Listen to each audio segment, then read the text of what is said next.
afternoon, my friends. It is again a pleasure for me to be with you today and to share some thoughts with you and to give you some guidance for the days to come. It is very important for you at this time, beginning with this very day, for you to change your perspective, to change your consciousness, to change your focus on yourself.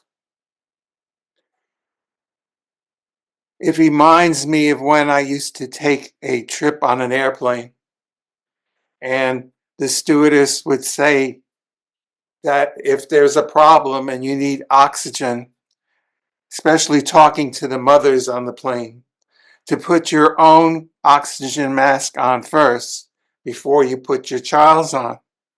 Because if you do not have enough oxygen supply, you cannot help your child. In effect, that is what you need to do now. You need to be very conscious of your energy now. You need to focus in on your divine energy to be in the oneness. You have the tools to do that. You are using the tools now to be in the one I am energy. You need to do that more and more on a daily basis if you can.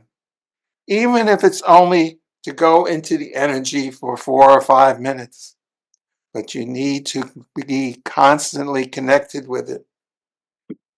You are being bombarded by many things, not only change in frequencies and change in energies, but also with natural disasters that have happened and that will continue to occur, which you can find if you lose your focus on your light, on your energy. You can find that all very depressing and very scary. If you sink into that fear into that darkness, into that fear, into that energy of negativity, then it's like being deprived of the oxygen on the airplane. You need to remain in the light. You need to be in the one I am frequency and the one I am energy, no matter what you are dealing with. It is human to react. It is human to feel these negative and depressing things, reactions, feelings when bad things happen. But you cannot dwell there for any period of time. You must realize, oh, I'm starting to feel depressed about this. Let me refocus on my divine energy. You need to be the light. You need to bring as much light into this planet, into the frequency that you are living in as possible to help others, to help everyone by being the light. So I ask you to become conscious of this. You will hear things, you will see things on your televisions that will bring you distressing news. You need to release it, go back into the I am energy. The more you go into the energy, the more it becomes like flicking a light switch. It doesn't have to take 20 minutes to do it. You can get there in a matter of a minute or even less. The more you practice, the more easy it becomes. And you need to be able to realize my energy is going into a more negative thought, into more negative energy. I can't allow that. And you're going to start focusing on the light and bring yourself back. And bring yourself back. Because being in the negativity, being in a fearful mode will not help anyone. It certainly will not help you. But being in the light and being in the one I am energy will. and you will be able to be the way showers and to allow people to allow you to be helpful to other people as well. So I ask you to, with consciousness, bring that thought into your mind and impress it upon your mind so that you have a reaction when you have a negative feeling or thought approach. Say, uh-oh, I got to go back into the light.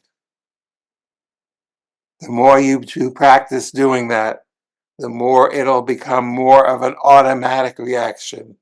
It will help you to float above all the negativity and help you to get to where you need to go and do where you need to be and stay connected with the world of spirit to receive guidance. I hope you will remember this message. So be it.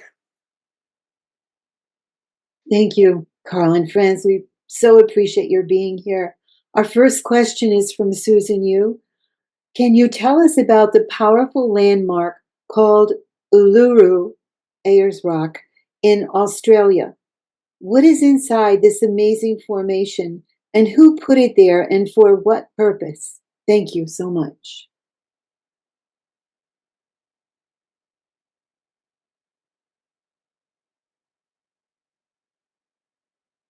You are mentioning just one of the many, many features on your planet of a similar nature. As you look at that big rock, as you call it,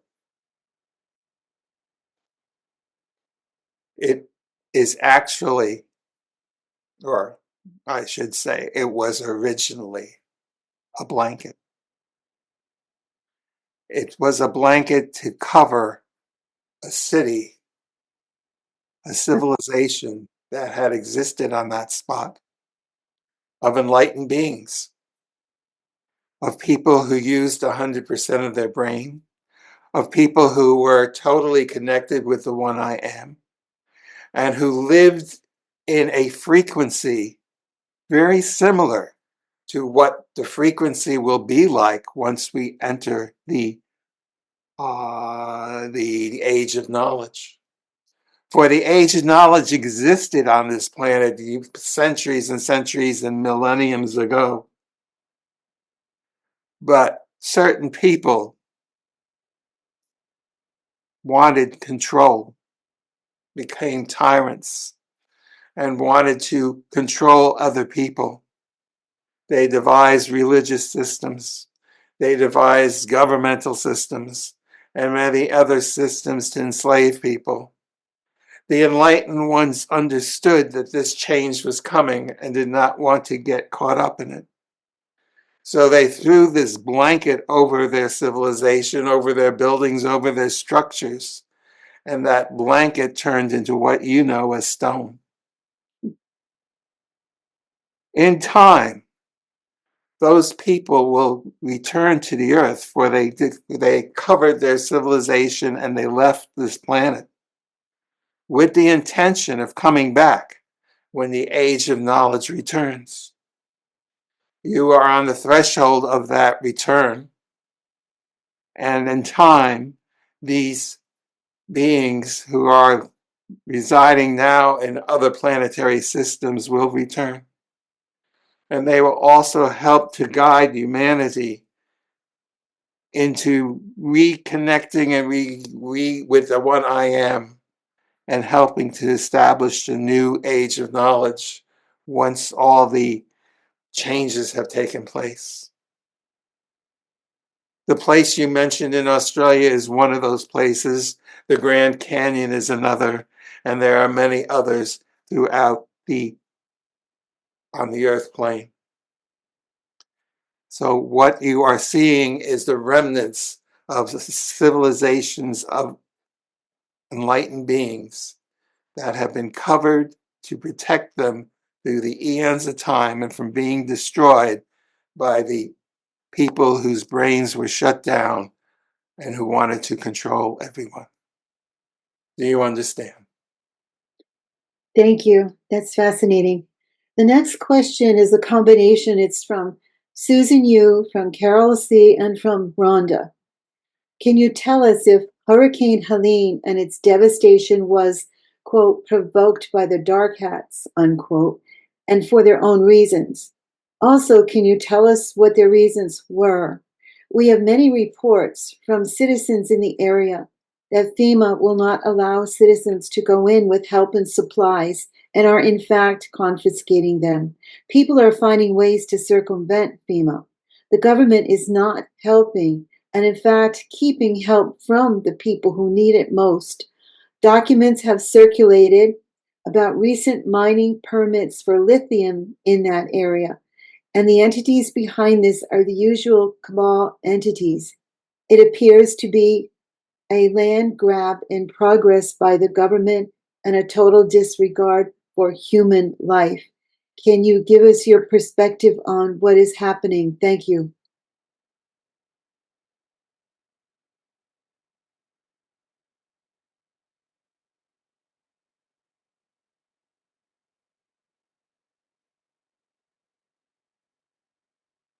The hurricane itself was a natural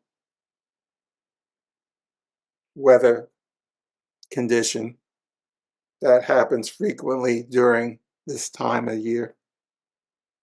However, you are correct. It was manipulated and intensified by outside means. It was nudged and moved to where they wanted it to be. Look and think about the fact that the area that was so devastated has never been devastated before by such a hurricane.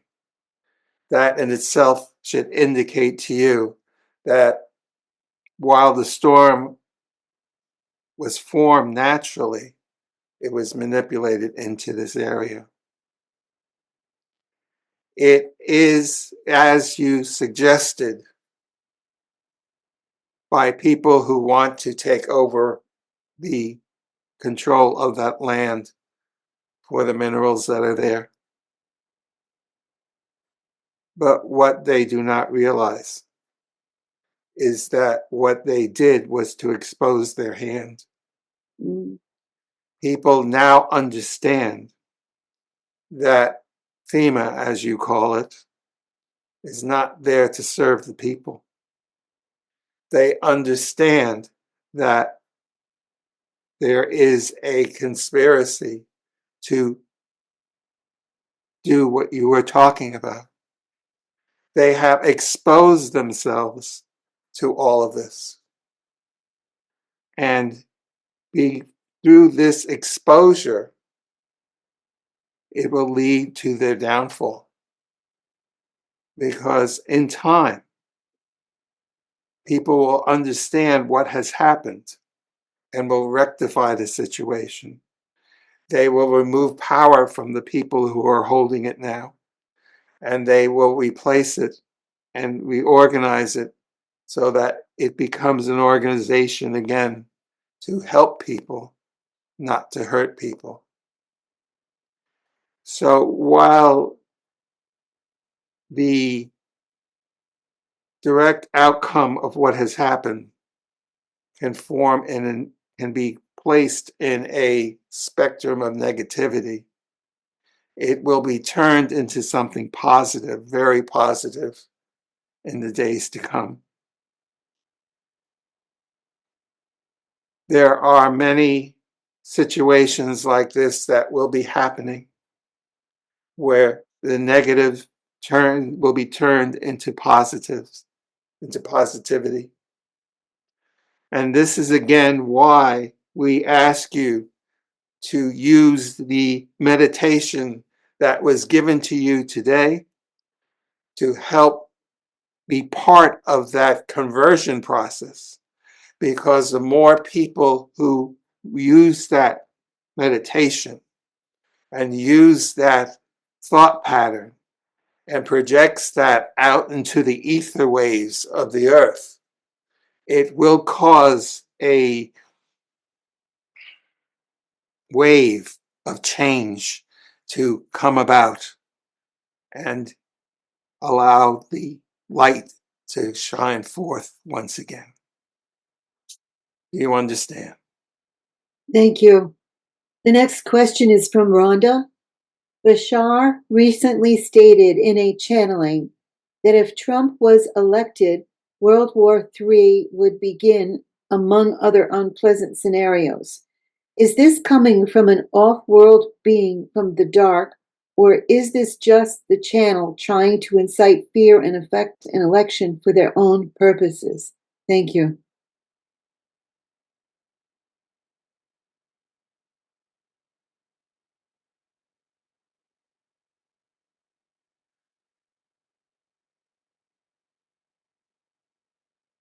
Well, it all depends on one's perspective, I suppose. If one were to look at the world right now, one could say that the seeds of World War III is already going, and under the current president, as opposed to a new one. If you go back into what was recorded into your Bible, that war that you're talking about was predicted 2,000 years ago. So does it really make a difference who becomes the president if that prophecy is going to be fulfilled?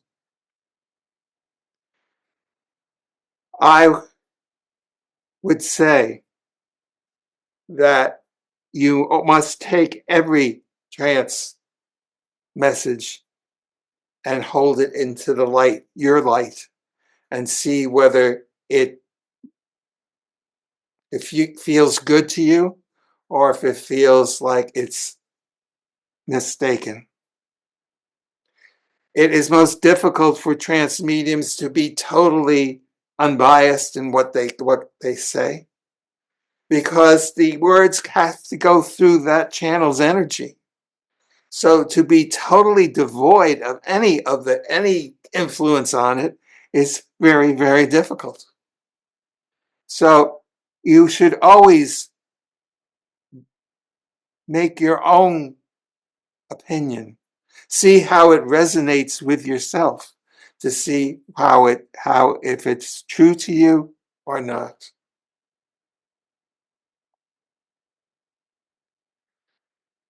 We can say that the political candidates, one is definitely working more with the light than the other. And therefore,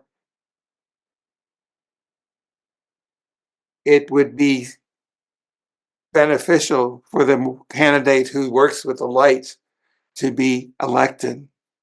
However, certain things are cast and will come about no matter what.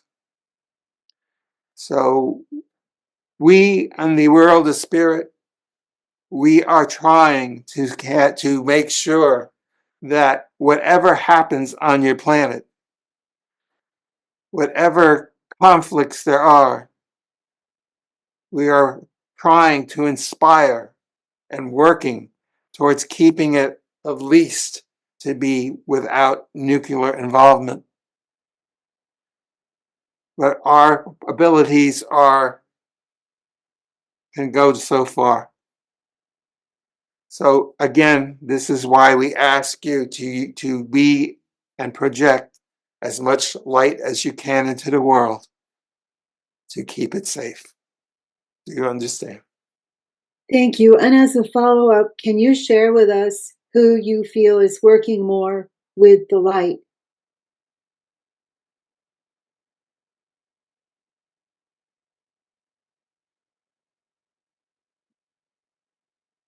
It is our opinion that if you looked at the recent events It seemed like the hand of spirit kept one of the candidates alive. It was done for a reason. Do you understand? Yes, thank you. The next question is from Luvera. There have been controversial prophecies about the upcoming election. Could you provide any clarity on who will win the election? It's hard for me to understand why the world of spirit would assist someone like Trump who loathes peace, love, and humanity. That's from Luvera. Thank you.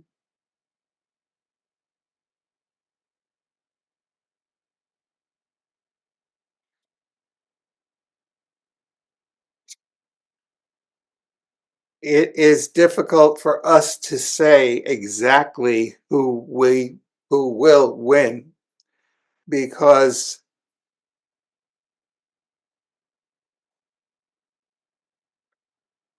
there are certain plans afoot to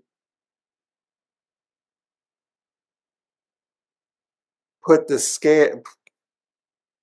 There are certain plans afoot to try to control who will win. It is a matter of how much that plan can be stopped or avoided, and therefore it is a concern for us in the world of spirit.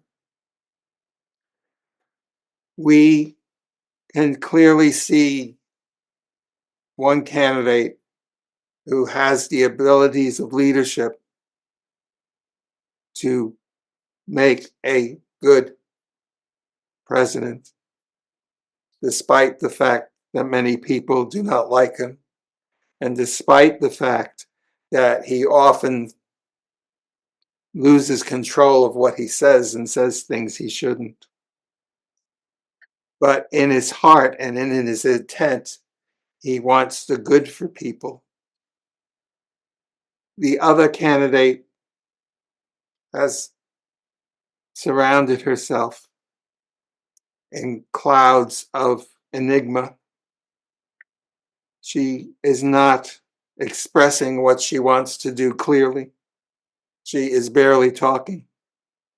She is hiding the fact that many things that she would like to see happen is not very popular with the people. And she knows if she spoke her mind, she would lose many votes. Therefore, she does not say much. It is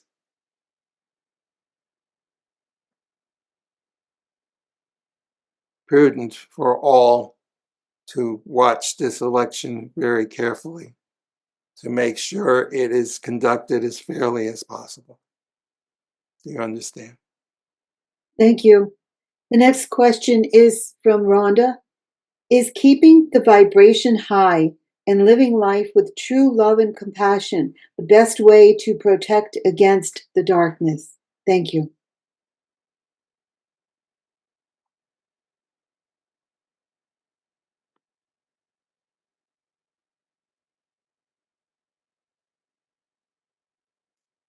It is essential to do exactly that.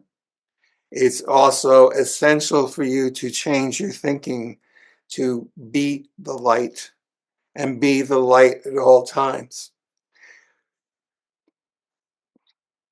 That is the easiest way to do things. However, for some people, they have a little bit of difficulty achieving that, or may have, I should say. So they can use other types of technique, such as envisioning themselves as a ball of light and envisioning a coating of mirrors around that ball of light so that any negativity that comes towards them gets bounced off and does not affect their energy. That is another mental technique to use to keep yourself in the light and buoyant while traveling through negativity. If you need to resort to that. Other people can have the concentration and the knowingness that they are the light and they will not allow the negativity to affect them. So it depends on your strength of your convictions, of your knowingness, of exactly how to proceed. But yes, every morning when you awake, you should give yourself an affirmation that I am the unlimited divine crystalline energy of the one I am consciousness, and see yourself as a ball of a luminous light. Forget your body. You are your energy. Your body is not as important as your energy, although you need your body to live on your plane. But you are, in actuality, your energy inhabiting a body. So focus on that energy. See yourself as that ball of energy. And whenever you start to feel depressed, scared, upset, just repeat that. I am unlimited divine crystalline energy of the one I am consciousness, and see yourself as that ball of light and feel it. And it will allow you to lift yourself up from that negativity, from that thought of depression, and get beyond it so that you can remain within that frequency, within that vibration. So that is the best way to do it, to have that. But it is something that, because you are using the consciousness gathering and you're used to sitting in the energy for a while, and the more you use that, the quicker you have a response when you say those words to yourself and you think those words and you become those words. Becomes a quick response back into that frequency because you're used to going there. So you can change your vibration in a matter of seconds. How many seconds did it take for me to say that? You can change it that quickly. It is a thought, it is a frequency, but you have to be used to going there to achieve it. You understand? Thank you. The next question is from Susan S. What are you experiencing and feeling from your perception pertaining to humanity's state of consciousness? Thank you.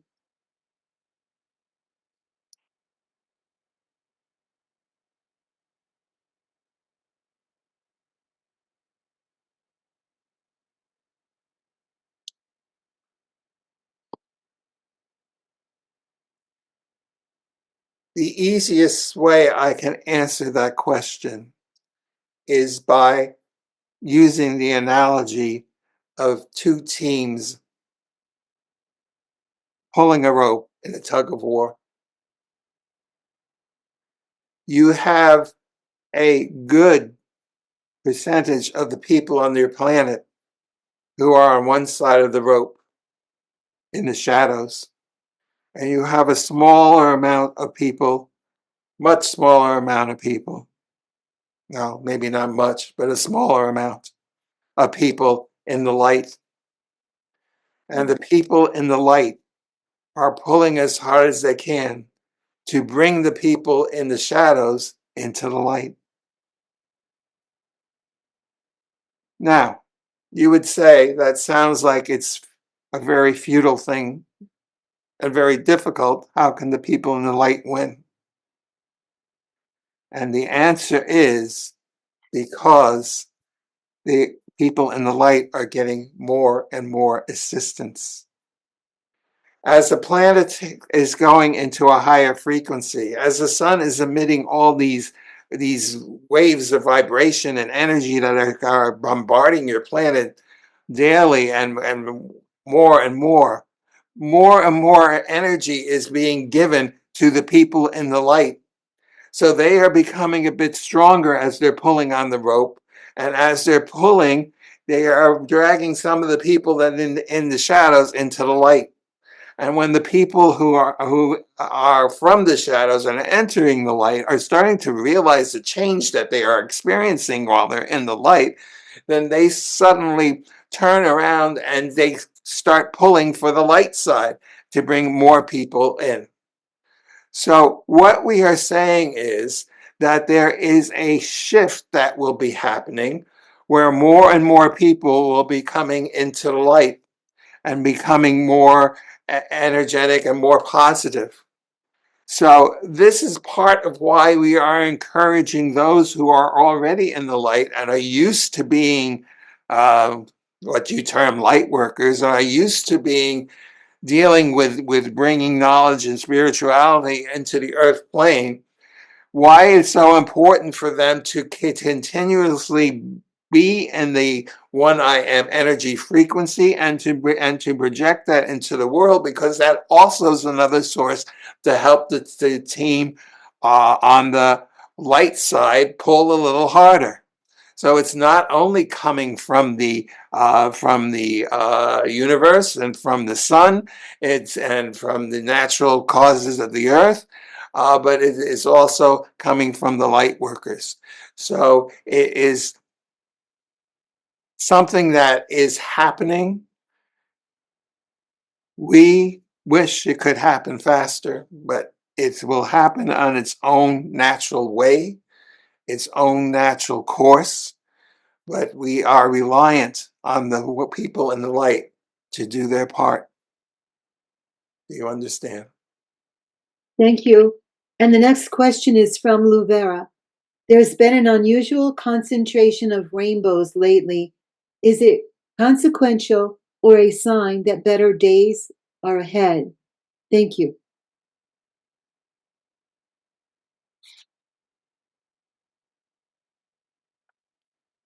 The rainbows are a sign in the heavens that better days are ahead, that the age of knowledge is ahead. It is a sign of encouragement to keep your focus on your light, on being the one I am consciousness, to bring that into your life as much as you can. It is a sign of encouragement. As was stated earlier, the rainbow was a sign in biblical times after the flood to show people a new world after all that destruction.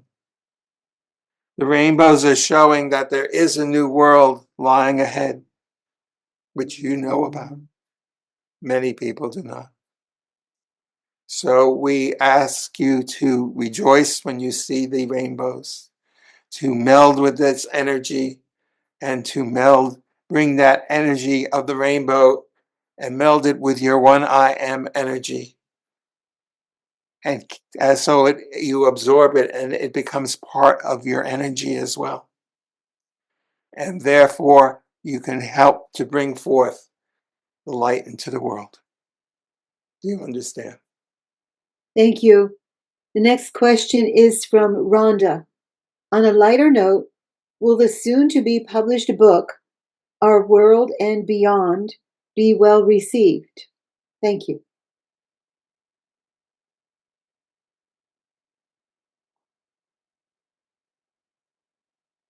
As with many books of that nature, it may have a slow start, but it will take off.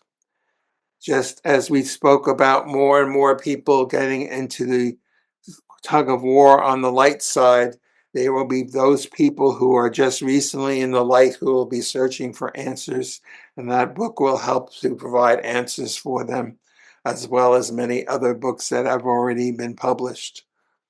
There will be more and more demand for this type of knowledge as people come to realize that they will wake up from their enslavement. They will wake up from their knowing that they have been lied to for centuries of time, and they will be eager to start to know what is the truth, what was is the way, what is the future of the earth and of society and of spirituality. And more people will be seeking these types of books. Do you understand? Thank you. And that is our last question. We thank you so much for being here for us. It is our pleasure to have a time to share our thoughts with you.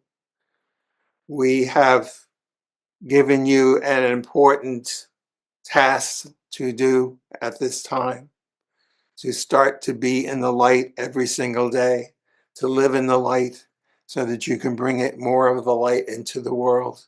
You can be that way shower. You can be that source of light that, and you'll be the teachers of the people who will be seeking the truth in the days to come. We ask you to follow these directives, to use the meditation that was given today, or it will be published very shortly, and to become the crusaders for the age of knowledge that you are destined to be. I leave you with my greatest blessings and my greatest love and my appreciation for all that you are doing to help humanity at this time. So be it.